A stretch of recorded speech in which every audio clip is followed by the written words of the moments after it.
Devil, I'm the D-E, I'm the D-E-V-I, I'm the D-E, I'm the D-E-V-I, I'm the D-E, I'm the D-E-V, I'm the D-E-V-I-L. I'm the D-E, I'm the D-E-V-I, I'm the D-E, I'm the D-E-V-I, I'm the D-E, I'm the D-E-V, I'm the D-E-V-I-L, the devil.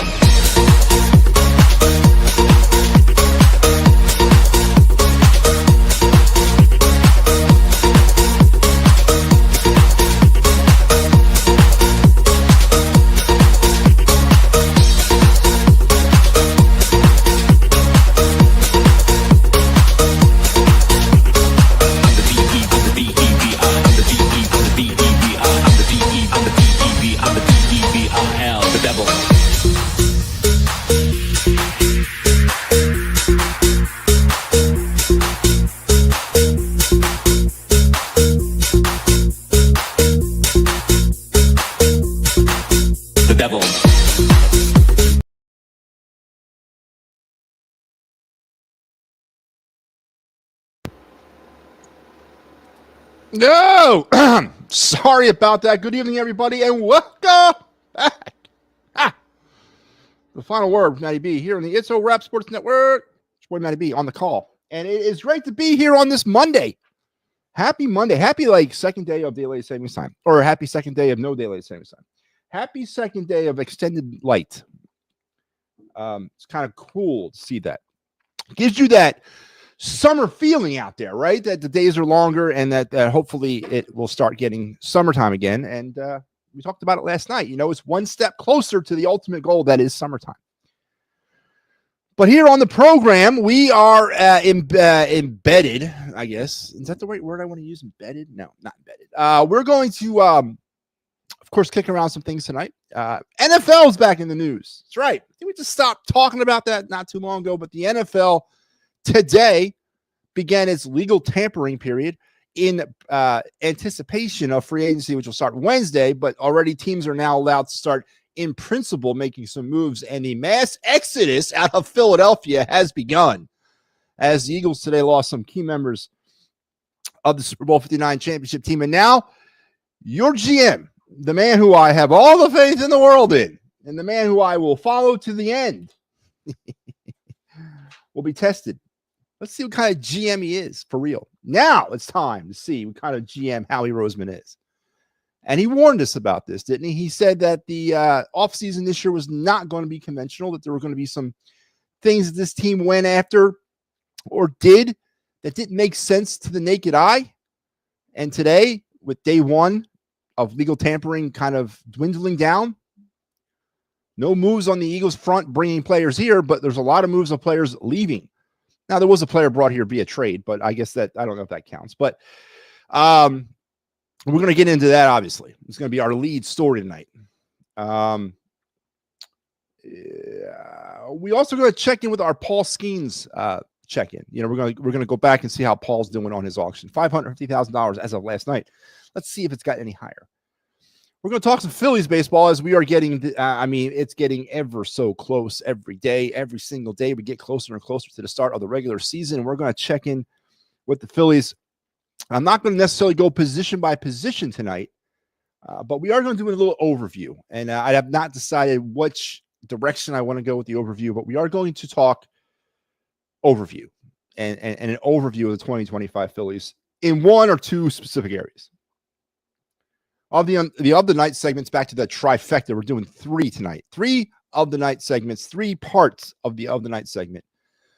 And then our card review to wrap it all up in a tidy little bow at the end. So everybody buckle up, strap in, strap up, keep them feet and them hands and those heads inside of those cars at all times. And we're going to get ready to rock and roll. But before I do, remind everybody down here, if you can see a little ticker there, a little scroll. We are like all over social media now. Thanks to our crack IT staff, and you know who you are. We have now entered the world of Instagram, TikTok, Threads. Am I missing one? No. TikTok, Instagram, and Threads to go along with X, Facebook, and YouTube. So all the information about all that stuff is right down there.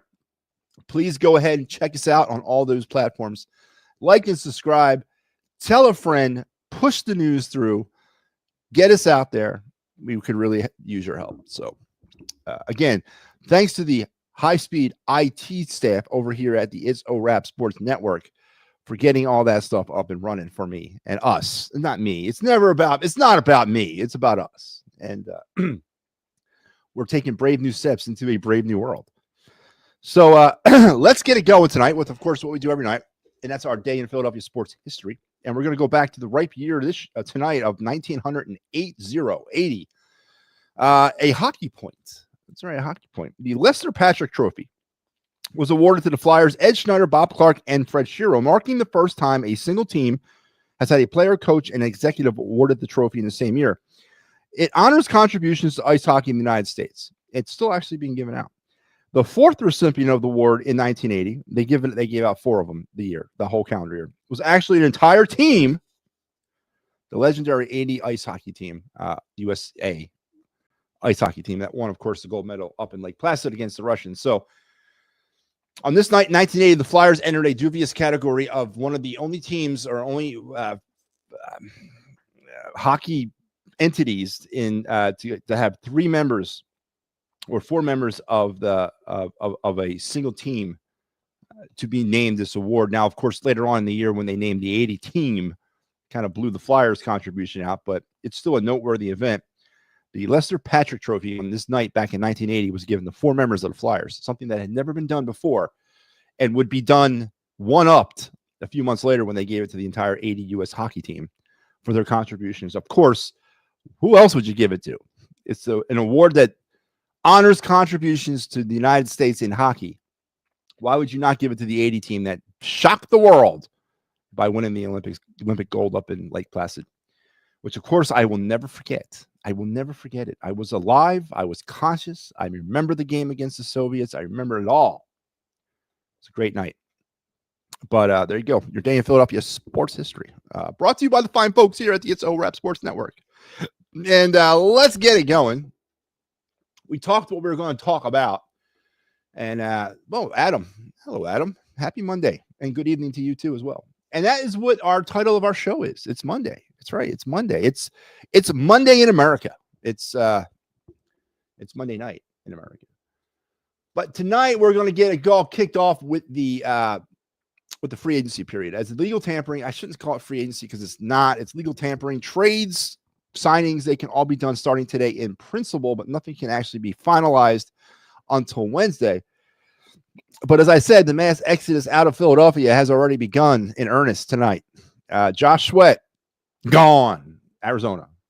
Milton Williams, gone. Massachusetts, New England. Darius Slay was already gone, but he signed with the Steelers, which is interesting because didn't he say he'd only sign with the Eagles or the Lions? But he's now a Steeler. Isaiah Rodgers signed, gone. And then the Eagles, executed a trade today. They sent Kenny Pickett to the Browns in return for their 3rd-string quarterback and a 5th-round draft pick. So essentially quarterback for quarterback and a 5th-round pick, another 5th-round pick for this year's draft.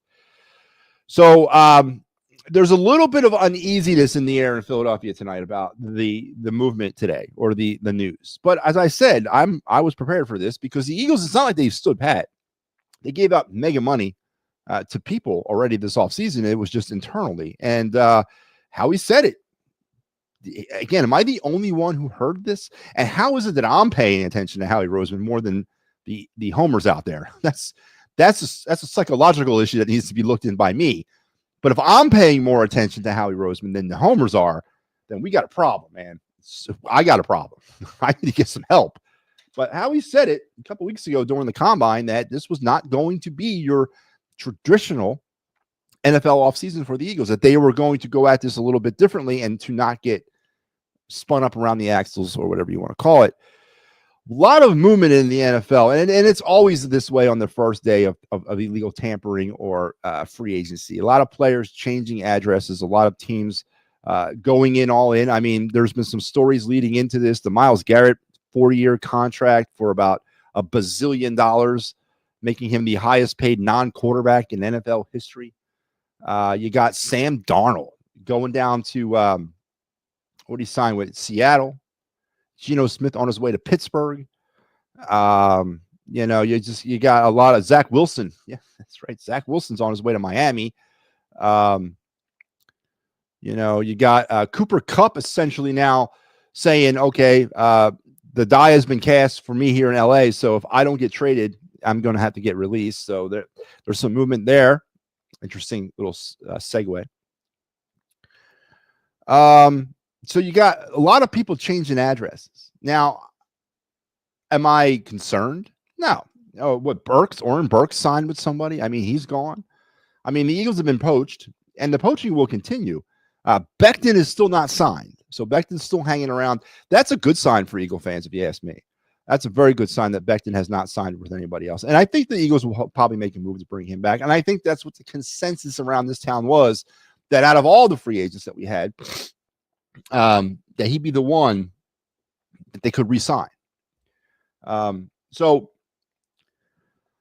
where are you on all this? I mean, is this what the product or the byproduct of being a Super Bowl champion is they come for you, they come for all you got. And it's part of being a Super Bowl champion. And this is something that you got to be ready for. And as I said at the top, I am not a Howie Roseman guy, and there's no way I will ever say I am. And I'll never come off that hill. But now this is the time. You wanted it. Now you got it. It's the time that Howie Roseman's going to show his mettle. Does Howie have it in him? I mean, we haven't draft yet, and we have more free agency, and they'll bring people here. There's no question about that. They're going to bring some people here. But this is where now Howie Roseman's going to be tested as a GM. This is where your Hall of Fame level GM is going to be tested. And is he up to the task? He was not up to the task in 2018. Do you remember that, right? I mean, am I off the res by saying that? In 2018, when this same exact thing happened, when the Eagles won the Super Bowl, they came and they ran the entire team back. It didn't work. People are going to tell me, well, that was a different situation, different type of team, older players, mercenaries, what have you. And now the Eagles have a solid younger core. That might be very true, and it is. But we've seen the importance of role players, and we've seen the importance of players that came off the street and actually contributed for this team in a big way in 2024. Oren Burks kind of came out of absolutely nowhere and really was the stopgap when the Kobe Dean went down. Our linebacker core has been pretty much gutted. It's Zach Bond holding his brand new contract, the Kobe Dean on crutches, and what do we have? You got Jeremiah Trotter Jr., who's not ready. I mean, what else you got there at linebacker? So I get it's day one. I'm not saying this is the start of the regular season's tomorrow, and this is what they're going to come out in the field with. But this is what happens when you're a good team. This is what happens when you're a champion. They're going to come for you first. And as the great GM that Howie Roseman is allegedly supposed to be, how does he react? How does he react? Joey Bosa is available. We could bring him in. Yeah, but what is the financial implications of that, Adam? I definitely would kick the tires on him. San Diego cut him. Or did I call it San Diego? LA cut him. I would definitely be looking at him. But for cheap contract. And that's the problem is these players, everybody seems to think, and I love listening to some of the Eagle fans out there. I love hearing about they just want to come here to play here. Right. Yeah. No, that's it. No, they'll pay on pennies on the dime. Just get them here. They want to be here. What kind of crap is that? You have to pay. And Joey Bosa is still going to want money, and he's going to want a lot of money, and he's going to want probably more money than Howie wants to pay a linebacker. Because Howie's now smelling himself because he's already proven to the world that he can get by on under the radar type guys that won't cost him an arm and a leg, and they come here for a year, get what he can out of them, and then move them on down the line. So bringing in a player like Joey Bosa, as much sense as that would make, Adam, I don't see it happening. Again, was I the only one listening to the Howie Roseman at the NFL Combine saying this was not going to be a routine type of offseason? This was going to be a weird free agency period for the Eagles. Was I the only one? Hello out there. Was I the only one listening to that? And now we're starting to see it kind of, develop here. So Eagles were heavy involved in signing internal pieces early in the offseason with Saquon and Zach Bond, but now that came at a price, and that price was losing Milton Williams and losing Josh Sweat, losing Isaiah Rodgers, cutting Darius Slay, who, by the way, I wanted to bring this up last night, and I didn't, and I apologize because we were running late. But Darius Slay, I guess, unloading on on his former teammate Jalen Hurts by calling him a not elite quarterback. Who would know more than him? Right? Who would know more than a guy in the locker room that Jalen Hurts is not elite? I mean, I know some fool with a radio with a microphone seems to think he is, but who would know more than his teammate? But he called him not elite. But there's still people that die on that hill that Jalen Hurts is this elite quarterback, which he's not. But again, I said that's not necessarily a bad thing. They won a Super Bowl with him. But I guess we can't just accept that. We have to think that Jalen Hurts is this next coming of something. But it's Darius Slay taking a shot at his former teammate. Classic. Now that it's all done with, if anybody can get to Darius Slay, maybe I'll try to get to him. But I want to know what really is going on inside that locker room. I want to know what was really happening inside the Eagle locker room, because that's inquiring minds want to know. But yeah, so let's go over right now some of the key movements in the NFL free agency period. This is coming with the latest. Evan Brown has now left the Cleveland Browns. Actually, no, he re-signed with the Cardinals. Evan Brown, their guard. Austin Dulin is going back to the Colts for 2 years. The Broncos add ex-49er linebacker Greenlaw. So Greenlaw's now a Bronco. I'll tell you what, man. Denver's going to be sneaky good for a long time, and no one's going to pay attention to them because they play in the AFC West. But I think the Broncos are back, and it's going to be interesting as they continue to climb and the Chiefs, get older and they start to fall. It's going to be interesting to see where that thing kind of epochs. But the Bills agreed to terms with defensive lineman Michael Hoke for a 3-year deal. He played with the Rams for the last 4 seasons. Cowboys are bringing in ex-Bronco running back Javonte Williams. Patriots are signing former Eagle Matt Collins as he continues his tour around the NFL. Actually, I think this is his second time with the Patriots. Michael Gallup is visiting with the Commanders. That's an interesting move. Darius Slayton is going back to the Giants for 3 more years as the Giants desperately await who will be their quarterback. Now, the Giants are an interesting case study. Everybody wants to rag on the Giants for Saquon Barkley. I don't think I ever really gave my 2 cents on this whole thing. Why would you pay why would you pay Saquon Barkley the type of running back money that he wanted when you had so many other issues? And you know what? The GM knew it. The GM knew that Dan Jones wasn't the answer. The GM knew that the offensive line was shoddy. Why would I want to sign Saquon Barkley when it's going to take us 3 to 5 years to get back into a somewhat of a NFL team resemblance? I need to invest that money somewhere else. I need to invest that money over multiple positions of my team.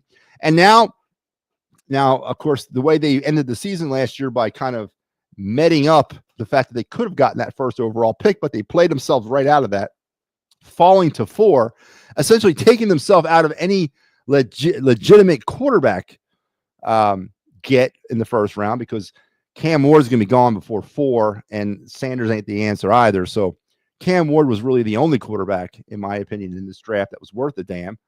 He's not going to the Giants, so the Giants are doing the next best thing. They're going to find themselves an aging veteran who can hopefully get them through something. Maybe get him to a top round pick. So I listen. Everyone wants to rag on the Giants, and we want to send these thank you, whatever, man. It made perfect sense for the Giants not to re-sign Saquon Barkley. It made perfect sense. Now, of course, him going to the Eagles probably wasn't in the tea leaves, but I don't see why you think that the GM of the Giants is such a buffoon for not wanting to re-sign a running back to run behind a bad offensive line with a terrible quarterback. I really don't see that. I really don't see why you would get so revved up about that. COP didn't work out. Shocking. Actually, it worked out fine, man. Jesse Bell worked out fine. Better be careful, man. Coming after the EOP. Worked out fine. Launched this. Without EOP, I wouldn't be sitting here right now. So, much love to the Edge of Philly Sports. And all those that dwelled within at that time. So, Welcome to the show, by the way, Jesse. I appreciate you chiming in. So I don't really bag. I'm not going to bag on the Giants, man. I'm not. I'm not going to bag. I really think that they made the right decision based on the future of their team. So Darius Slayton staying with them for the next 3 years, which is interesting. Malik Harrison is on his way to Pittsburgh as they have a deal in place for him on a 1-year deal from the Ravens. Panthers are re-signing their cornerback Jackson. Mike Jackson's going back to the Panthers for 2 years. Cody Barton is going to the Titans on a 3-year deal. The Vikings have signed center Ryan Kelly. Panthers have signed defensive lineman Tershawn Wharton onto a 3-year deal.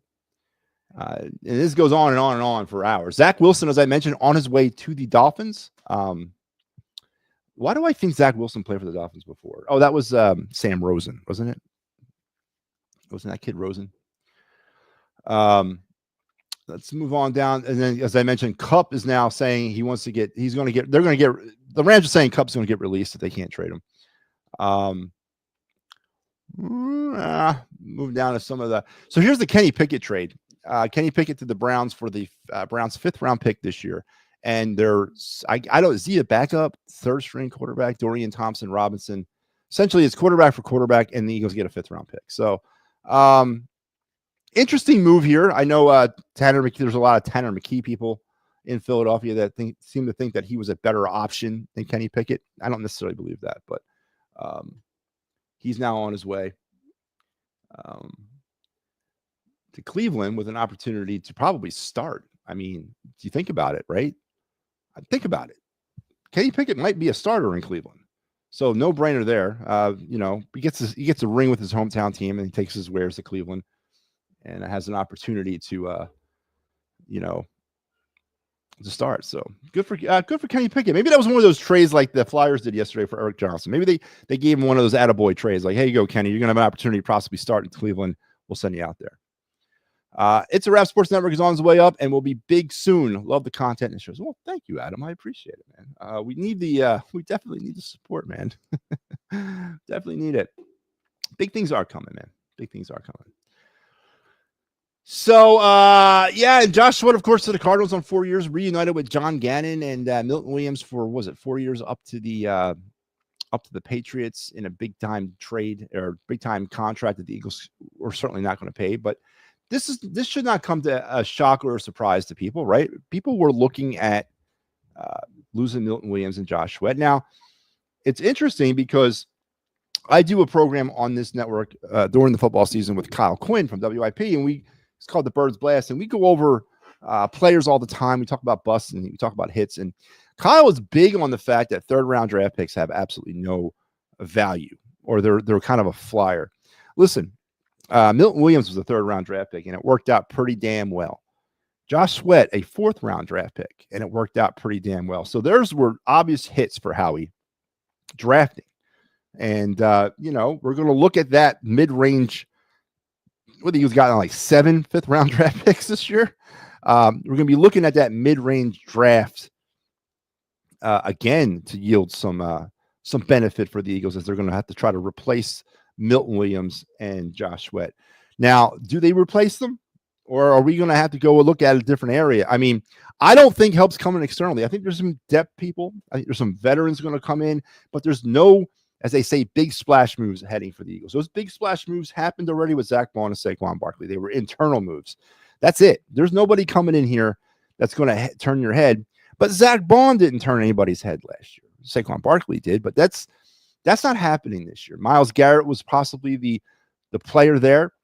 He decided to re-sign with the Browns, and making him the highest paid non-quarterback in NFL history this week. As other players and teams will scramble to try to set the market. Now let's raise the bar. Micah Parsons is the name that kind of pops into my mind. What's he going to want from the Cowboys? Half the state of Texas. I mean, good God, man. But we're off and running, and the Eagles, per status quo, are not signing, but they're letting people go. So it is unfortunate, and I know a lot of people out there were looking to be big time players in this aspect of free agency. And I know a lot of people out there were hoping that the Eagles would continue to sell or buy, but they couldn't. And again, I'm going to go back to this. Am I the only one who was listening to Howie Roseman talk at the Combine by saying, please don't get disappointed when this offseason doesn't necessarily look normal or doesn't look like we're doing anything, because we're going at this in a different way. So the mass exodus out of Philadelphia has begun. The picking clean of the carcass of the world champion Philadelphia Eagles has commenced, and the mudslinging between former teammates has also started. Again, I find it very funny that Darius Slay took that shot at Jalen Hurts. I really do. I don't disagree with him, but I find it very funny that he turned around and did that. But there you go. Eagles full swing ahead into the offseason of 2024. And we are going to cover in some way or form the NFL draft this year. We're working out the X's and O's. We actually have a staff meeting tonight scheduled, and we're going to talk about that. So we're going to cover the draft in some way on this network, but it might not be your traditional way. So again, I'm giving you a Howie Rosemanism right now. It might not be traditional, but we're going to do it some way. But stay tuned for all that coming up soon, as we are getting close to the NFL draft. What are we, a month and a half away? Month away? Man, benefits of going all the way to the end of the football season. The offseason doesn't seem that off. But free agency is underway. The legally tampering period has begun. Players can physically actually ink their names on these contracts, and these trades can become final on Wednesday. But players are now starting to change addresses. And Sam Darnold to the Seattle Seahawks.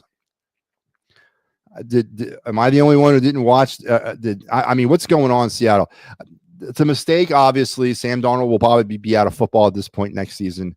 But why not, fleece the Seahawks for all you can get, or fleece anybody for all you can get heading into this year, as Darnold resurrected his career in Minnesota. But we'll see how much he resurrected it now that he's on his way to Seattle. But okay, that was good. It's good to talk about the Eagles. I didn't necessarily want to talk about them today, but the NFL draft or the NFL free agency dictated that I do, and the fact that we lost some players also dictated what we did. So let's move now to the Phillies. As we sit here, we're 8 days away from the start of the regular season in general. The Cubs and Dodgers will kick it off on the 18th in Tokyo in a 2-game series. Phillies will get it going on the 27th in D.C. against the Nationals. And as I put up on, or we did over here on the It's a Wrap Sports Network a couple of days ago, we put up a little question. A question to the fans. Who is more on the hot seat to start the season, Rob Thompson or Dave Dombrowski? And I think it's a very interesting question, because I think you can make a case for both of them starting the season out with a pretty warm seat. Can we, as a fan base, or as the Phillies, I've gone down this road with this question before. Is this a World Series or bust type season? I don't think it is. Unfortunately, I don't feel like the Phillies are in that stratosphere anymore. You don't go 40-18 and then finish the season essentially at 500 and not have some problems, and then decide to do absolutely nothing or very minimal tweaking to your roster and expect things to be different in 2025. I just don't see the rationale there. I understand why they didn't do it, because they're financially in too deep with a lot of these guys, but I don't see the rationale, and I don't see how the Phillies faithful and the experts out there can sit here and say they have confidence in this team to win a World Series. If indeed this is a World Series or bust season, how you can have faith and confidence in this team, essentially, when they've changed absolutely nothing. They added some pitching, but that's a crapshoot. I mean, adding pitching is a crapshoot anyway, but you're taking some players that were coming off injury-plagued 2024s, and you're expecting them to return to 2023, 2022 form. Max Kepler is giving me massive, either, I don't know if it's Whit Merrifield vibes I'm getting from him, or if it's David Dahl vibes, or if it's kind of a combination of the both. Max Kepler's about 3 years too old. And you're going to expect him to do something better than what Merrifield did and what Austin Hayes did. You're still going into the season with the same philosophies, the same bullpen without roles, the same approach at the plate. I've been watching spring training, and it's hard for me to get a gauge on spring training. It's hard for anyone to get a gauge. And then for those that are watching spring training baseball and they sit there and think, well, the pitching looks good or the hitting looks good, man, it's a fugazi, man. That's not what spring training is in some cases for roster spots and roster battles. But when you're a pitcher, a major league pitcher, and I'm not even talking about a good one, but an established major league pitcher, you're facing, especially in the first 2 weeks or so of spring training, you're facing AAA guys, you're facing AA guys, you're facing camp invitees. You're facing these guys in the beginning of the season. You're not facing major league talent. You're not facing in-season action. So yeah, they're going to look good at times, and the times are not. And the pitching has looked okay. The hitting has looked nothing special to me. The hitting looks the same. There seems to be a slight approach tweak to the Phillies right now, and none of this is going to matter, of course, until we start playing this for real. But I'm just having a hard time trying to hitch my wagon to the Phillies star in 2025. And the question I ask, I'm going to reiterate that question. I'm going to throw it back out there. Who starts the 2025 season more on the hot seat, Rob Thompson or Dave Dombrowski? Because they both have a hand in this. They both have a hand in this product. Dave Dombrowski, now, he brought in Schwarber. He brought in Castellanos. He brought in Turner. He's brought in a lot of this. He's made some bad trade deadline moves. He's had 2 very uninspiring off seasons. And yet he wants us to believe that the team is going to play better than it did in 2024. That the last time we saw this team walk off the field against the Mets with their heads down and tails between their legs, that there was some sort of renaissance and that they're going to come out as a completely different team in 2025. I'm not seeing it. And we've talked about lineup construction. We've talked about moving Kyle Schwarber down, Harper down, up, Turner up, down, sideways, whatever. This lineup has never been constructed balanced. This lineup was never balanced. So no matter what you did with it, no matter who you batted where, it was still an imbalanced lineup. And it's still going to be an imbalanced lineup in 2025. The question is going to be whether or not they take advantage of players' strengths in the right spots of the lineup at the right spots of the games. That's where it really matters. It doesn't necessarily matter who's batting where and what's batting who. And it's whether or not you're taking a player like Kyle Schwarber, who hits 39 home runs and drives in 110 runs a game, and you're putting him in the best position to maximize that. And leadoff is not the best position for that. Leadoff is not. You put him down in 4. He just gives you what he gave you last year by batting cleanup. He probably adds about 40 RBIs and about 10 home runs to his numbers. That's just the fuzzy baseball math to me. Now, the problem is going to be whether or not these players are left alone, if there's changes done to this lineup, if there's an actual concerted effort to change the lineup and to say, Turner, you're leading off, Schwarber, you're batting 4th, Bohm, you're hitting 2nd, Harper, you're 3rd, Castellanos, JT, whatever's 5th, and then whatever, so on and so forth. Whatever that lineup is, the big story is going to be Rob Thompson sticking with it when things are not working well. And he can do it. He's shown that when he digs his heels in about something, he sticks with it. Is he going to be able to do that with this lineup? Is when the pressure, and then when the players, not the pressure, but the players start bitching about why I need to bat leadoff. I'm not comfortable cleanup. Does he cave? So I am not sold. What have I heard? 95 wins? They were 95 wins last. I heard 90. There's some buffoon say 97 wins. Where do you see 97 wins from this team? I mean, where do you listen? Last season they were on pace to win 120 some games, and they ended up falling apart. Where do you see 97 wins from a team that enters the season with some unknowns in their lineup and some unknowns in their pitching staff? I'm just having a hard time trying to wrap my head around all of it. So Again, I ask, who's more on the hot seat, Dave Dombrowski or Rob Thompson? Barbara, where in the hell you been? I think the Phillies need a good backup catcher because JT is on his last legs. Yeah, he's probably going to DH more now. And that is another problem, Barbara, is the catching, right? And I think I've addressed this a little bit briefly on the program, but I will get into it again. I know again, using the word concerted effort to potentially try to get JT more in the lineup, but less behind the plate. I don't understand that rationale. I don't care about his bat. JT's bat has been on a decline since 2023. Last season, now, if you want to blame the injury that he missed a whole bunch, he missed the most games of his career last year due to injury. If you want to blame that for maybe not getting in rhythm with the bat, yeah, I can buy that. But Barbara, you said it yourself. We don't have a good backup catcher. And what JT provides me more than anything else that he does on his team is the way he calls a game. And he calls a great game.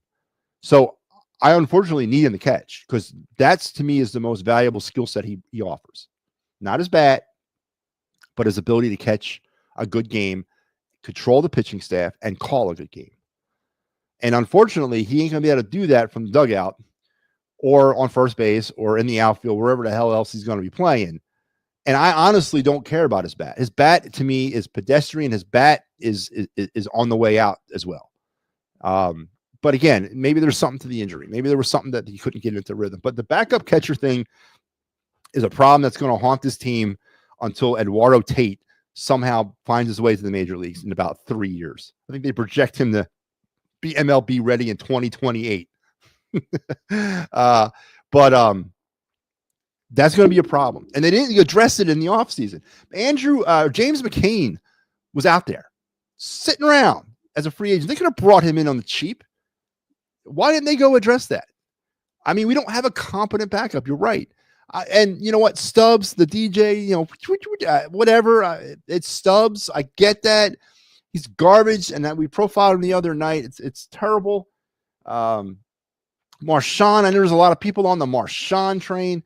There's a reason why he's been in professional baseball for like 9 years and he hasn't really played a substantial amount of time in the majors. Injuries were a part of it. Yeah, it's kind of slowed him down. But I'm not big on Marshawn either. I mean, if you're asking me who would I'd rather take over the two of them, I want to take Marshawn, but I'm not big on him, but I'll take him over Garrett Stubbs in a heartbeat. But we don't really have a backup catcher. Yeah. We had one.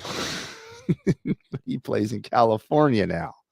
So, but I don't know, Barbara. I don't know. And again, this goes back to my question. Dave Dombrowski, is he on the hot seat more than Rob Thompson? Because now some of his trades, some of his misguided trades, the Brandon Marsh for Logan O'Hoppe is the one that springs to mind, are now going to start coming back and hurt this baseball team. Logan O'Hoppe only batted like 240 last year. Yeah, okay, I got it. But it's only second full year in the bigs. First full season without injury. I mean, he's the catcher of the future out there in Anaheim, right? And I'm not saying he would be the catcher of the future here, but he sure as hell would be a better option till Tate got ready than what we have right now. We have nothing. The cupboard is bare. We got Jordan Disson at AA, and he could potentially find his way to AAA this year, but I don't see him getting in the majors. What the hell is that kid's? We had the former top catching prospect in the Yankee organization that was cut by the Yankees last year, picked up by the Phillies, sent to AA, played well, made the down on the farm player of the week stat a couple times. We got another player down in, I mean, we got some talent at the catching spot. We do, but it's light years away from the major leagues. And it's going to do absolutely nothing for us in 2025. 2026 and beyond, maybe there's some internal options that you can plug and play with until Tate's ready.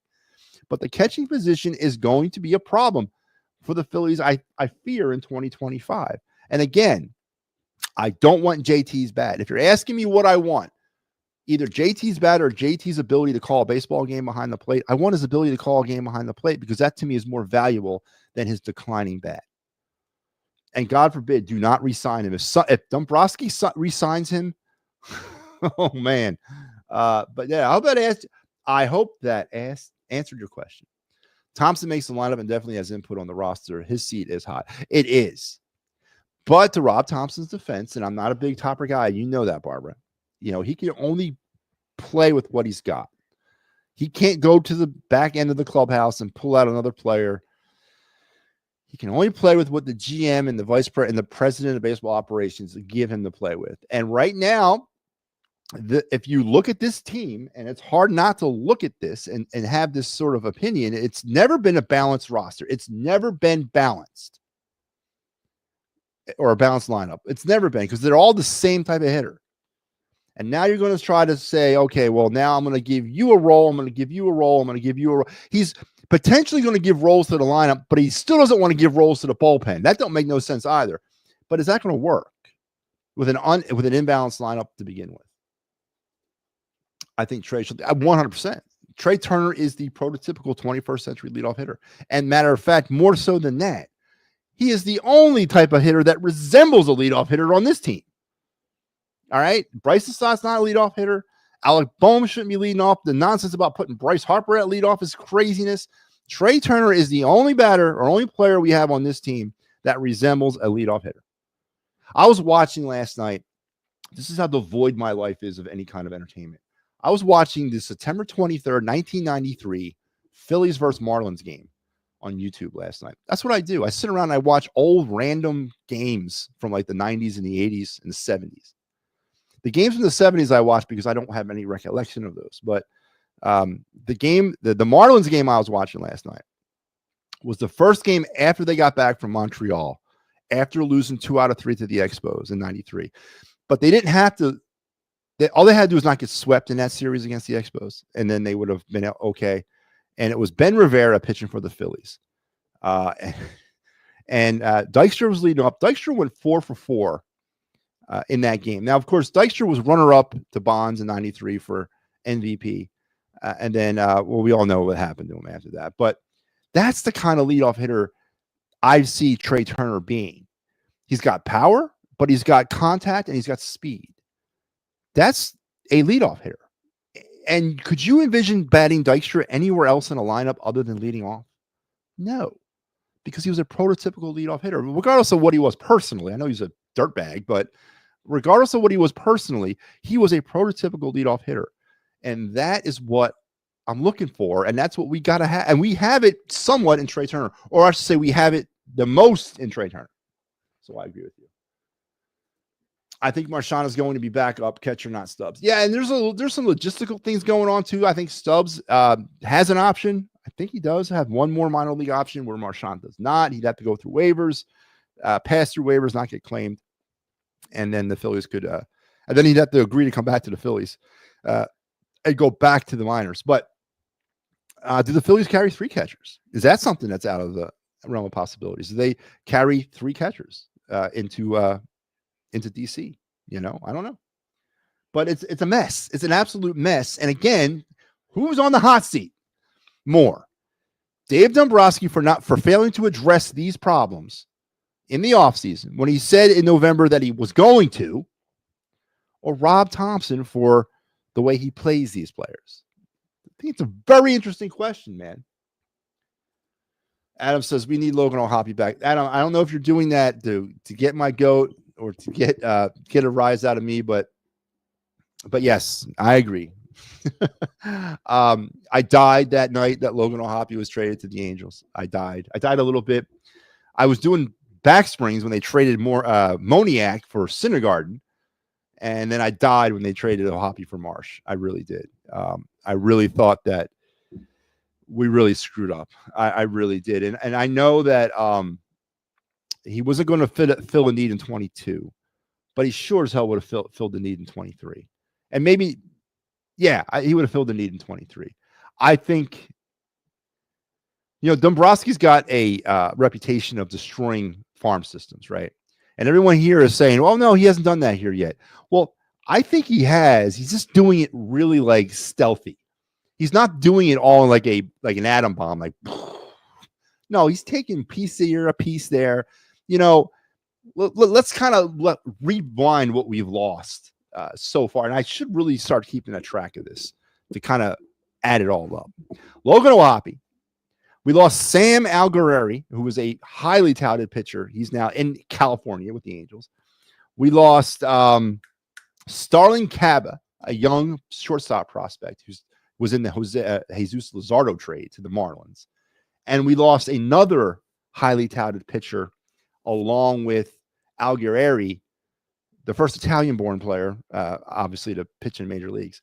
But he also went out to California this summer in a deal. Who the hell did we trade for with the Angels? Oh, was it Austin Hayes? No, Austin Hayes was from the Orioles, wasn't he? Where the hell was Austin Hayes from? Baltimore or California? Oh, Estevez. That's right. These pitchers came in the Estevez trade. So Dave Dombrowski hasn't hydrogen bombed the farm system, but he's picking and he's picking and he's picking at it, and he's taking little pieces out of it every now and again. And it's starting to add up, right? It's starting to take its toll. And right now we're seeing the first chicken, so to speak, come home to roost with a bad trade, because I would redo the Brandon Marsh, Logan O'Hoppe trade in a heartbeat. We're starting to see that start to come to roost for the Phillies starting this year. Schwarber has a mental block on where he hits in a lineup after leading off. And maybe it's because all throughout Kyle Schwarber's life, he's been given what he wants, and he's been, he's an elitist. He's a product of this generation, and he's, told coaches what he wants to do, and he's told coaches where he's going to play. And I don't see that changing, unfortunately, Barbara. And that's going to be a problem, because he might go along with it in the beginning because he knows 15, 20 games into the season, he'd be like, you know what? This ain't working for me there, Topper. Put me back at leadoff. And if you don't, I'm going to sit here and sulk in the corner. Now, Schwarber's on a contract year. Does that play into any of this? Does Schwarber say, you know what? You need to showcase me where I'm more comfortable in the lineup, because I need to work for my next contract. I'm not batting fourth. Screw you and the Phillies. Does that become a problem too with Kyle Schwarber? Is he that type of person? I'm not saying he is. I don't know. But with Kyle Schwarber in a contract year, he's a free agent at the end of the season. Does he really start to kind of sulk in the corner if he's not given an opportunity to showcase his full range of talent? And where he can showcase it the best, of course, is in the leadoff position. So does that factor into anything? I can't stand Marsh. No, I can't stand him either, man. Lots of questions on this lineup. Bohm and Casti had career years last season, and they're going to do that again. So let's examine Bohm and Castellanos, two very critical pieces to this offensive machine. We haven't even talked about the most critical piece, and I guess we're going to save that till last. But the two very important pieces, and you made a very interesting comment, Barbara. If you take second half Nick Castellanos and first half Alec Bohm, and you put them together, then they had a great season. The problem was one of them had a great first half and a terrible second half. The other one had a terrible first half and a great second half. That's the problem with this team in a nutshell. They can't sync anything up. No one's getting hot at the same time. It's somebody getting hot and someone else getting cold. If you took the Alec Bohm from the first half and the Castellanos from the second half, and you merge them into one super player, that player probably would have batted over 400 for the first player to do that since Ted Williams. Probably would have hit about 42 home runs and driven in 130 runs. But unfortunately, we got the best of them in two different halves of the season from two different players. That's the problem with this team in a nutshell. There's no synchronization. There's no one's synced up. No one's consistent with each other. You got one guy hot and 8 guys cold, 8 guys hot, 1 guy cold, the most important guy cold. So that's the problem with the Phillies in a nutshell. But you're right, Barbara. They both had career years, but those career years are masked. You got to go deeper into those career years and take a look at the long stretches of friggin' futility that both of them had. And Bohm got cold at the worst time in the second half into the playoffs. The worst time you could possibly get cold. So I hear you, Barbara, but there's the problem with the Phillies in a nutshell. There's no friggin' consistency. I watch old games too. It helps me gain knowledge of the past. It does, doesn't it? And it's funny because I also watch a lot of old All-Star games. And I don't know if you do this too, Barbara, but I'll YouTube like the 1981 All-Star game, 1980 All-Star game. The 81 All-Star game is one of the more interesting ones because it was in Cleveland. And it was during the NFL preseason because the strike had ended. Remember, they had the player strike halfway through the 81 season, and then they came back. And the first game of them resuming action in 81 was the All-Star game, which I think is cool as hell. And I don't think they would ever do that now. But that was the first game that they had coming back. And when they're all in Cleveland, because that's who was hosting the All-Star game, the football field was imposed. You could see the yard markers and the yard numbers on the field because the NFL preseason had begun. It was in August. I thought it was pretty cool. And again, those types of things entertain me, as you said, Barbara. It's knowledge of the past, but I find myself YouTubing a lot of old All-Star games. Watched the 96 All-Star game, the 99 All-Star game yesterday. I had a lot of time on my hands yesterday, but go back and watch some of those old All-Star games. And of course, best part about watching those old All-Star games is the fact that they wear their uniforms, man. No more, not this crap Nike stuff where, National American. No, it's the Phillies wearing the Phillies uniforms, the Padres wearing their uniforms. That is how All-Star games are meant to be in baseball, and that is what they need to go back to time now. And I know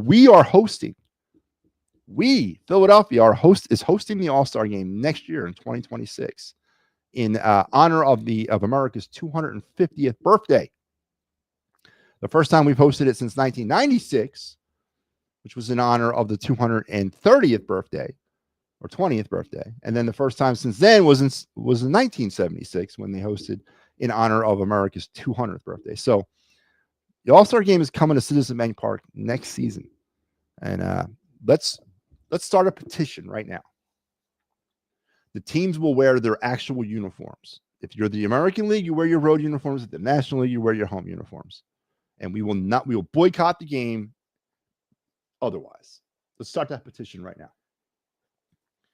I agree. Marsh is not playing up to his potential. Marsh has never played up to his potential. When you have a guy that you spent a lot of prospect on, and Logan O'Hoppe was a pretty big get, and he's a straight platoon guy. They don't even try anymore with left-handed pitching. They just bench him. I don't get it, man. I don't get it. None of these problems have been fixed. And I don't see how you can sit here and say they're a 97 win team, they're a 95 win team.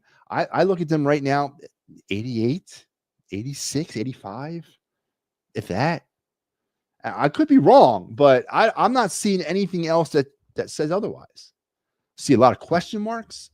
I see a lot of what ifs. I see a lot of skepticism when it comes to where players are going to bat. I see all that stuff when you look at the Phillies right now, man. I don't see 97 wins. What the hell's seeing that? What homer buffoon is seeing 97 wins from this team? 1981, Cincinnati Reds had the best record in MLB, but didn't qualify. Exactly. Yeah, well, so as I remember for the 81 season, for all you baseball nerds out there, and forgive me help me out if I'm right or wrong, Barbara. What they did was they took the first half winners of your division, and it was the Phillies who won the first half of the NL East in 81. And then they started it over in the second half and started everybody at 0-0. And then they had the second half winners in 81. And then they actually had an NLDS that year and an ALDS between the first half winners and the second half winners of each division, each league, which of course was just one. It was all just one at the time. So for example, I think that's how they did it, right? Yeah, because the Phillies had the best record in the first half of in the NL East in the first half, and in the second half, it was the Expos who had the best record. So the NLDS was the Phillies versus the Expos, and in the West, I think it was the Dodgers and the Astros, maybe. And that's how they got to Expos versus Dodgers in the NLCS, and then the Dodgers went on to play the Yankees in the World Series. And it was the same way in the American League. So I believe that's how they did it.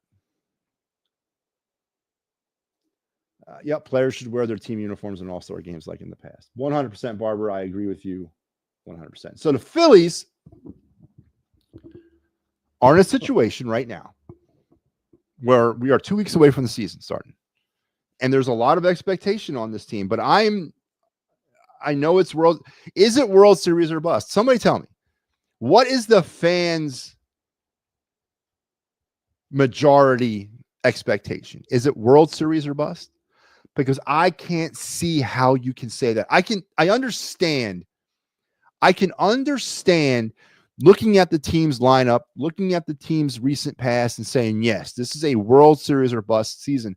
But when I look inside the numbers, when I look inside of what happened in 2024, when I look at the first half, 40-18, and then I should say the first half, but the first 58 games of that season, and then I look at everything after London, I don't see how this is World Series or bust. All last season during the collapse, and yes, we can call it a collapse. I kept hearing from my esteemed colleagues over at EOP, it's baseball. What the hell does that mean? Now, of course, it wasn't baseball. It was a collapse. That's different. Are we going to start using that excuse again this year? It's baseball, man. It's baseball. I know that I'm going to hear it in April and May and June and all that until and of course, how does this season get off the canvas for the Phillies? Are you, like me, advocating for a slow start? I totally am advocating for a slow start. I want the Phillies to enter June about 7 games under 500. I do. I want them to be like a la 2022. Decide to make a manager change or decide to make a change at the top, shake things up, bring a new voice in, and go on an epic run in the second half. That's what I want to see. I don't want to see them get off to another 40-18 start. I do not want to go through that again. I don't want to sit here and listen to people claiming World Series victory in June. I don't want to hear that anymore. I want to hear about how we stink in June, but we're good in September. That's what I want to hear. So I am for starting off slow. Now, does a slow start cost Rob Thompson his job? Does Rob Thompson, can he afford a slow start? Can Dave Dombrowski afford a slow start? People are going to jump to reactions. Of course, I will. I'm not going to lie. I'll be back on the Fighting's final this year, and I'll be doing the same thing. But I advocate for a Philly slow start. Maybe shake some things up. I don't know. But Phillies are about 17 days away from the start of the regular season. The MLB regular season will start in 8 days. 8 days in Tokyo. Dodgers and Cubs. 2 games set, 18th and 19th. And then the Dodgers and Cubs go back to spring training, finish out spring training, and then they resume their season when everybody else starts theirs. Baseball's here, man. Baseball is here. Matty, you are correct. When the strike, you are correct. They went with pre-strike standings, and after that, strike. Yeah, right. So, so they had essentially a first half winner versus the second half winner, and then they had an NLDS and an ALDS. From there, they had an AL, NLCS, and then the World Series. I do remember that. The Phillies need to win a World Series soon. The window doesn't stay open forever. No, and I think that window is starting to close now, Barbara, with the fact that we have Schwarber and JT both coming up on expiring contracts. Now, you can look at that in one or two ways. Phillies will have some cap money next year. Maybe they can be free agent spenders next season. But you also have to look at it from that point of view, is that the window is closing because the core is starting to now break up. And not to say that they can't replace the core. And I hope they don't wait until the last minute. Right. I hope we're not doing a 2020 or a 2012, 2013 thing here. I hope we're not running this thing until the players pass out. Hopefully we start making trades ahead of the curve and start seeing the accident down the highway before we get there. Because I don't want to go back through another 7-8 years of just terrible baseball. I really don't. I don't have the strength or the time left. What's going on? Nina, what's up, baby? Love you. It's my wife, everybody. I love baseball season because it's on every day. Yep, me too, Barbara. Cannot live without it. It becomes like another appendage. And that's one of the hardest parts about not when the season ends, regardless of whether the season ends at the end of the regular season or it ends during the playoffs or ends at the World Series. It's part of you that's removed. And now you can't look at sports every day, right? And it's hard to get into that fall groove. Now, football, hockey, for me, helps. It eases the burden. But there's something so like rewarding about waking up every morning and knowing at some point today, most of the time, there's a baseball game on. And that's so gratifying. But yep. Oh, man, Dave Arnold. What's up, Dave? How you been? Yeah, it has been a long time. I'm doing well, Dave. How about you? Doing really well. Good to see you, Dave. Thank you for chiming in. Do not be a stranger, man. All right, so we've kind of addressed the Phillies. We addressed the Eagles. Let's now go into our Paul Skeens check-in point. Yeah, for those of you who do not know what the hell I'm talking about. We all know the story around the Pirates phenom pitcher, Paul Skeens, right? He is the, just real quick, he was a Air Force Academy cadet for 2 years. And then right when he had to make a decision whether or not he wanted to stay in the military or not, he decided not to, entered the transfer portal, ended up in LSU, was taken by the Pirates with like the 5th overall pick in 2023, I think it was. Spent a cup of coffee at the end of the 23 season in the minors and a real quick cup of coffee in the minors in 24 before getting called up in April of last year for the Pirates. And then had a phenomenal, not a phenomenal, but a phenomenal rookie season. And his baseball card, and for those of you that are out there in the card collecting world, and I'm an avid collector myself, the Paul Skeens 2024 Topps Update Chrome Series MLB debut patch 1/1 auto became one of the most highly sought after baseball cards in 2024. So highly sought after that the Pirates themselves, the Pittsburgh Pirates, offered a 30-year season ticket bounty on anybody that would come forward when they found this card and turn it into the Pirates. Along with some Paul Skeens swag, hanging out with his girlfriend. I don't know what that's all about, but hanging out with his girlfriend in the luxury box. The card was bought unbeknownst at that time by a couple, parents of an 11-year-old boy back on Black Friday. The card was wrapped up in it was bought in a box. They bought him a box of these update series Chrome cards. Box is like $250 of cards. They wrapped it up, stuck it underneath the tree, and on Christmas morning, this 11-year-old boy, on the 5th pack of cards that he was opening up that morning, came across the Mount Rushmore Holy Grail Paul Skeens 1/1. I can't imagine how cool it must have been in that family or in that household that morning. And obviously Christmas being the day that it is, it just got amplified because now everyone in that house's life has just changed. So the big story was, what are they going to do? Are they going to turn it into the Pirates? Are they going to keep it? Are they going to put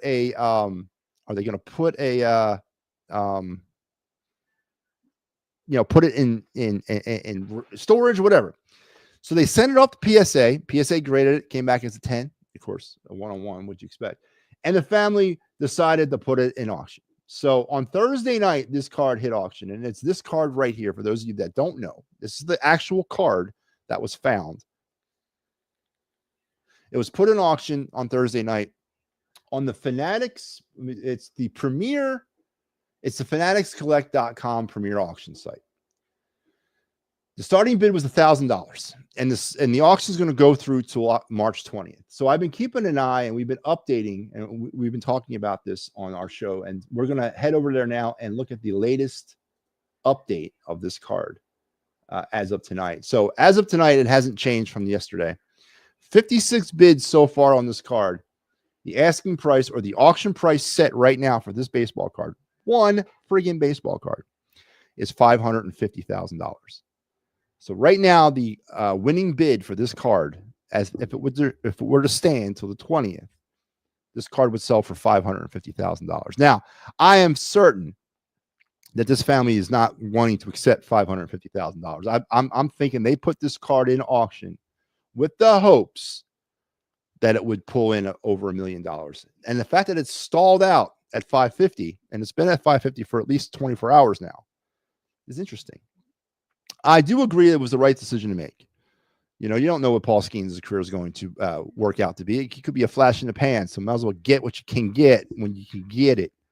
But right now, the Paul Skeens 101 MLB debut patch, auto, rookie, did I say 101? 1 of 1 card is currently on auction, and it is sitting for anybody who wants to put up $550,001 right now. That would be the winning bid. Throw up $550,001. I told my wife a couple days ago I wanted to just bid on it, just to bid on it.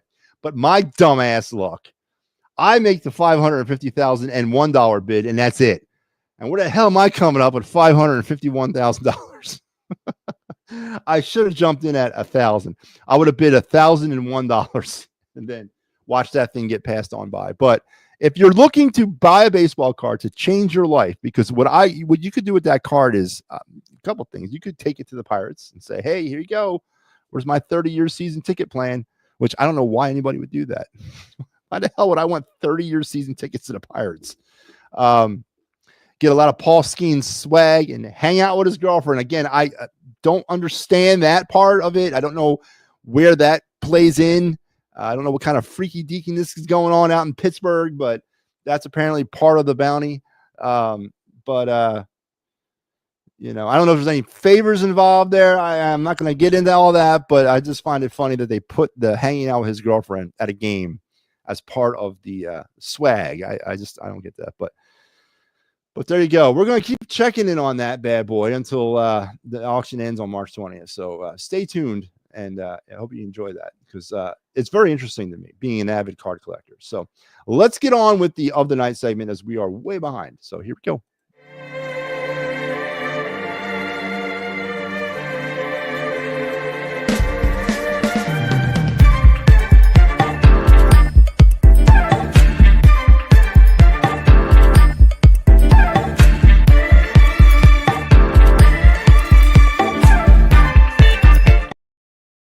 All right, so here we are. We're back with the of the night segment, and this is part of the show where we talk about a Phillies prospect, a Flyers prospect, MLB draft target, NHL draft target. We spotlight a Phillies player, we spotlight a Flyers player.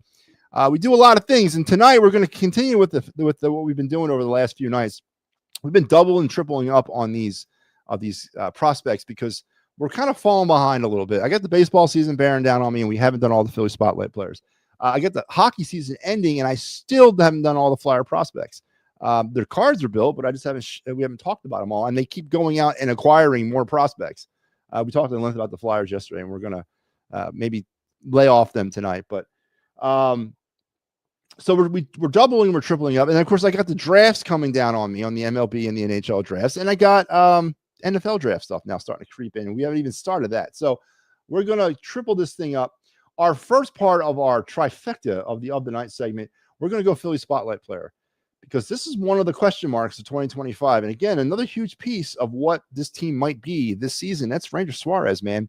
Are we going to get the pre-London Ranger, where he was unhittable and on his way to a Cy Young Award? Or are we going to get the post-London Ranger Suarez that anybody and their mother could hit off of him? For the season, Ranger finished at 150.2 innings pitched, a 3.46 ERA, 145 strikeouts, 41 walks, and 13 wins, which of course is tempered because those 13 wins were looking like 25 wins at one point last season. The best pitcher in baseball, April, May, and a little bit of June. What Ranger Suarez are we getting in 2025? And where is he going to be pitching? Does he regain his number 3 spot in the lineup or rotation? Do they slide him down to 5? Do they put him at 4? What do you do with Ranger Suarez? Listen, I know there was some talk. What was he? He was laughing about a contract extension, and they were talking about that this year. And I think he's going to be a free agent at the end of the year, whatever. But Rangers mucho importante for the Phillies in 2025. It's very important for the Phillies in 2025. And trying to see where he fits and trying to see if he fits is going to be one of the more bigger priorities for this team. And what Ranger Suarez are we going to get? So this is one of my question marks. I ain't going to lie. This is one of the players who I don't think – this is a question mark. This is not a lock for me. Because, again, the player that walked off the field in 2024 was not locked down. He was not the player that started the season. And we're going to see with Ranger in 2025, and he's hugely important for this team. So where does Ranger Suarez fit into all this? And there you go. There's my Phillies portion of the night, of the night segment here on the program. Livy Dunn is a gymnast at LSU, and she says, "Oh, okay. So she's currently Livy Dunn is a gymnast. Is currently still a gymnast at LSU. Again, I don't know what's going on. Why that's part of this is it because she's popular and an athlete in the SEC. I don't know. That Harper slide in London bad luck to see. You might be right, Barbara. You mentioned that way back when. I think you mentioned it on the Fighting's final, like that night. That might have been the omen of bad news to come. It might have been. I mean, I understand why he did it. I understand the whole purpose around it, but gee, maybe it was. Maybe it awoken the baseball gods, man. I'm starting to think you might have been right about that. But there you go. Part one of our of the night segment. Now let's go to our part two. We're going to go MLB draft. So tonight we're taking a look at Trent Carraway, the third baseman for Oregon State. Carraway missed most of his 2024 freshman season after breaking his right middle finger on a bunt attempt. That's because he doesn't know how to hold a bat right. But he had returned to showcase some of his best raw power in the Cape Cod League, which is one of the best premier amateur baseball summer leagues in the country. And these collegiate summer leagues are all over the place. But the Cape Cod League obviously is one of the more popular ones. It's one of the more high prospects go to this league every summer. They made that movie about it with Freddie Prinze Jr. I forget the name of it. Matthew Lillard was in it. You guys know what I'm talking about, but it was based on summer league in Cape Cod. But it's a collegiate amateur league to give these kids extra reps as they get ready for the start of the winter. But the Cape Cod League, while earning all-star recognition in that league, he combines bat speed, strength, and an aggressive approach to crush balls into his pull side, though he'll need to prove he can make consistent contact and remain at the hot corner. So a project when it comes, as all these kids are, they show the raw tools, but there's some work that needs to be done with him development-wise. He projects lower part of the first round, and that's, again, right where the Phillies are going to be picking. So does he entice Dave Dombrowski and Preston Mattingly to make a move and bring in the potential third baseman of the future? Because now that Aiden Miller apparently found this to be very interesting, Aiden Miller apparently is taking exclusive work at shortstop now, which is interesting. But do we now replenish our third base prospect pool with a Trent Carraway type player? So there you go. There's our second player of the night, Trent Carraway, the third baseman from Oregon State, which leads me to our third part of the night segment, and that's our flyer prospect. Yeah, we talked about Nikita Graboinkin the other night, the newest, one of the new flyer prospects that was brought over in the Scott Lawton trade. Well, here's your prospect that came to us via the Eric Johnson trade from Colorado, Giovanni Smith, a left wing, right wing, currently now has been assigned to Lehigh Valley. He is 6'2", 214 pounds, was drafted in the 6th round in 2016 by the Detroit Red Wings. He has a build of a prototypical power forward and plays with a high level of physicality in his game. 9 years later, and not much has changed in terms of playing style. He is very much a high, powerful player, relying on force rather than finesse to score, while also trying to knock opponents off their game with heavy checking play. So a fourth line goon, I don't want to say goon, but a fourth line type player who predicates his play on physicality. I'm okay with players like that. We don't have any of those, and there's still a place for them in the NHL. But I'm a little concerned about 2016 draft, and he still has not made a mark in the National Hockey League. This pitcher was taken probably years and years ago when he was a member of the Guelph Storm of major Canadian junior hockey. I don't know where this guy projects right now for the Flyers. Was he just a body to throw in on the trade for Erik Johnson? Does he get a real opportunity here? Is it even fair to call him a prospect anymore after, he was drafted in 2016? Or is he what he is, a fringe? When I say fringe, man, I mean fringe NHL player and a staple in the American Hockey League. Can't really get excited about a player like this because of the fact that he's been hanging around for a long time and hasn't broken through yet. But he's part of us now. Giovanni Smith, the player brought over in the Erik Johnson trade with the Colorado Avalanche. So there you go. There's our 3 parts of our Of the Night segment. I told you 3. I gave you 3. So interesting stuff there. These guys got drafted almost 10 years ago and have no chance. Yeah, I don't want to say it like that, Barbara. God, man. I'm going to give him a little bit of I want to give a little bit of cash there with the guy. I mean, but we know that. We all know the deal, right? All right, that's going to take me to my favorite part of the night. That's right. That's my favorite part of the nighttime. And let's key the music.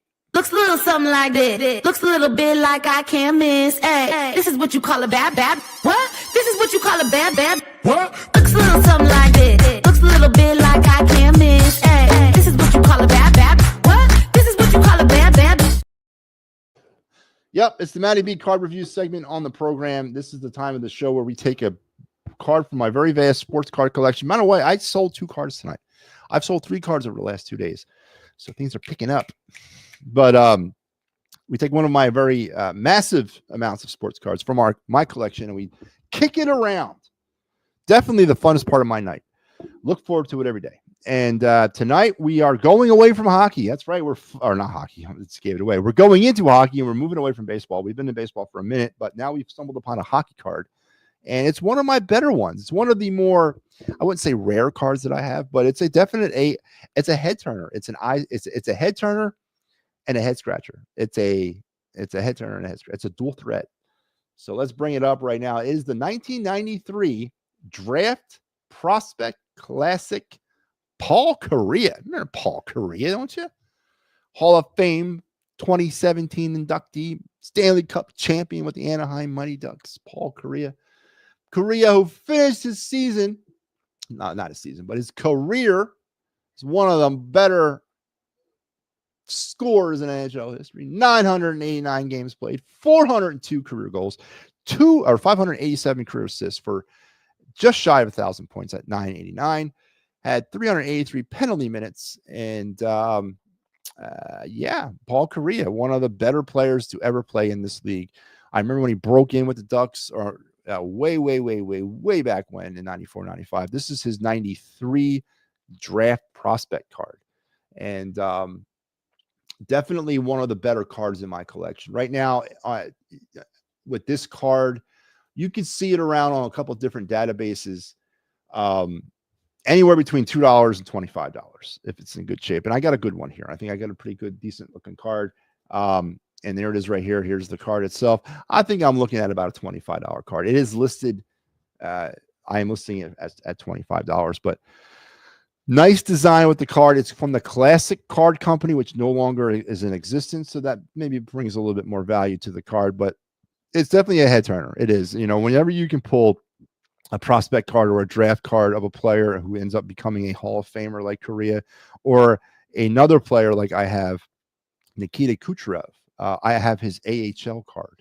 I have his AHL when he's with the Syracuse Crunch. I have that card, and that's right now listed for about $150. So whenever you can pull a card like that from a player, obviously it's a pretty good thing. And the Paul Kariya card, he had a great career. He's a Hall of Famer. And but there you go. Yeah, on just about every databases, it varies, but anywhere between $2 and $20 for this card. So there you go. There was my card of the night, and we were back in hockey as we were in baseball for a while. So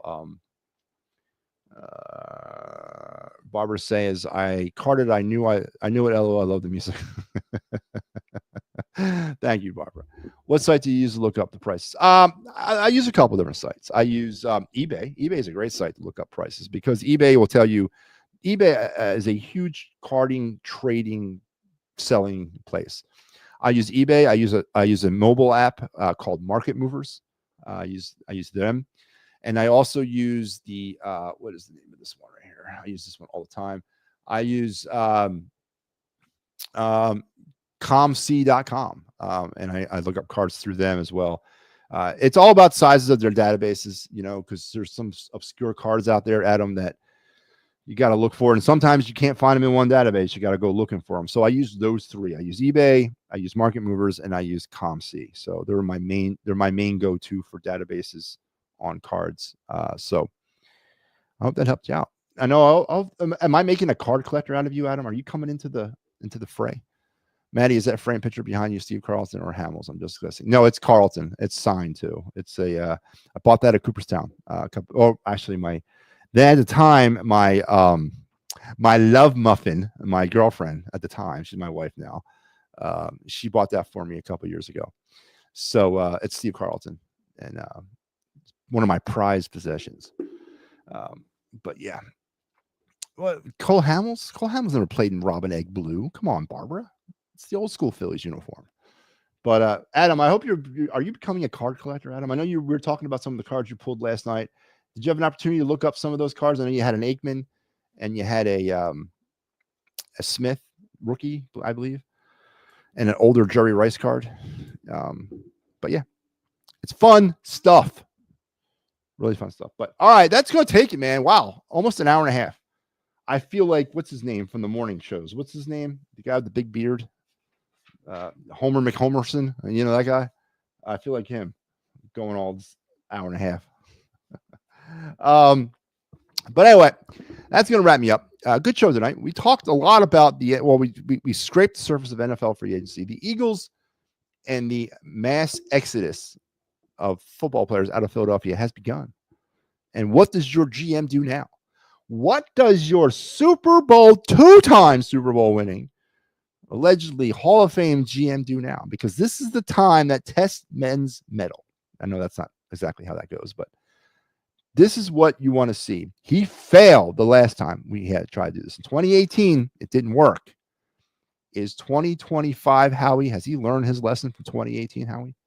And what is the response to the players that are starting to leave town? Is the response what we've seen? Internal signings, which he said it was going to be an untraditional offseason? Is this what we can expect from Howie Roseman and the Eagles in 2025 during this period? Or is there a draft situation? Are they relying on the draft to supplement them for players heading forward, which I'm not saying is a bad thing, but it's awfully risky trusting Howie Roseman on the draft to hit every time. We talked about that. We went into a little bit of an overview of the Phillies. We talked Paul Skeens, the 1-of-1 Holy Grail card, is up for auction currently. Bid stands currently at $550,000. And we went over the your of the night segment and our card review, which was Paul Correa. So we had a great night, and we definitely covered some ground. You too, Barbara. I hope you have a great night. And when she says Phil will advise Howie what to do, yeah. Before he does it, he buys himself a new set of knee pads because he's going to need them. Yeah. Freaking homers, man. All right, everybody. I want to thank you for tuning in, and I want to thank you for supporting the It's a Wrap Sports Network. As I said, down there on the scroll, we've now added ourselves to every social media platform known to man.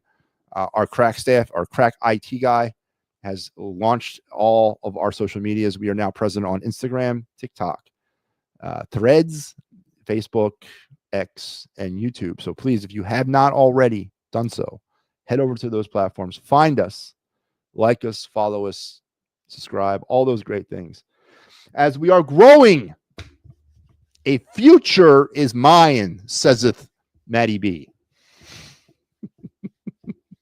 And I'm looking forward to what the future might bring. Barbara says, nice present for your future wife. She has done nothing but give me nice presents throughout our time together. We've been together for, oh man, 22, 23, 24, 4 years. 4 years together. We'll be married a year in July. So she's a great girl, great woman, great partner, and a great friend. So I have been blessed truly with her in my life. And it takes a mighty strong woman, to deal with me. So obviously she's got that going for her too. So she's a great girl, and I'll make sure that you pass on. I'll pass on your good words to her, Barbara, if you don't mind. But all right, folks, that's going to do it for me tonight. We will be back tomorrow. Let's plug some of the stuff going on in the network tomorrow. It's really just me tomorrow. The final word, MattyB, will be. Oh no, we got Flyers post game tomorrow too. Flyers and the let's put that up there. We got Flyers post game. Flyers and Senators. Sal will be bringing it to you. We made the announcement last night, and I'll reiterate it. Now we are going to discontinue the Clear the Ice program on March 31st. It's going to be the last episode. I will have you on March 27th and March 31st. I will take some of the last shows of the month. We've decided to focus our attention on the Phillies for obvious reasons. I mean, why kick a dead horse when it's down? And we're going to focus our attention heading into April on the Phillies with the Titans final and everything else that we got working this spring and summer. So we're going to suspend operations on the Clear the Ice program on March 31st, but we will be back next season. And we were actually going to come back in June and do a Flyers season in review show, get you ready for the draft and free agency as well. But we'll be back, of course, for the start of next hockey season. The Clear the Ice is not going anywhere long term, but we're going to go ahead and suspend it and end the season on March 31st and focus our attention on the Phillies. So, but on Tuesday night, Sal will have you. Tomorrow night, Sal will have you on the Senators, and Mike gets you on Thursday against the Lightning. And again, I'll be making my return to Clear the Ice at the end of the month, as I'll be kind of wrapping it up personally. So, and then we got the Titans final kicking off, man. Matter of fact, on Sunday, March 23rd at 11 a.m., join us here on the network for the Titans final Philadelphia Phillies season review show, or preview show, not review, preview show, as we will get you started and get you ready for the 2025 baseball season. On that Sunday morning. It's me right now. I don't know who the panel is, but it's me. We're working that out, but that'll happen on the 23rd. So big things coming. And again, we're growing. 2 new shows. I'm going to tease it right now. We have 2 new shows joining the network very soon. Not going to tell you what they are. I'm not going to tell you who's on them, but I am going to tell you we got two new shows joining the network, and they're both going to be weekly shows. One of the shows is a return, and it was on Sundays. That's all I'm going to say about one of those shows. And then the other show is one of the 4 major shows. So we got 2 new shows coming back to the network, or coming to the network here very soon. So be on the lookout for that. And until we talk again tomorrow, I want you guys to have a great rest of your night and a better tomorrow. We'll see you.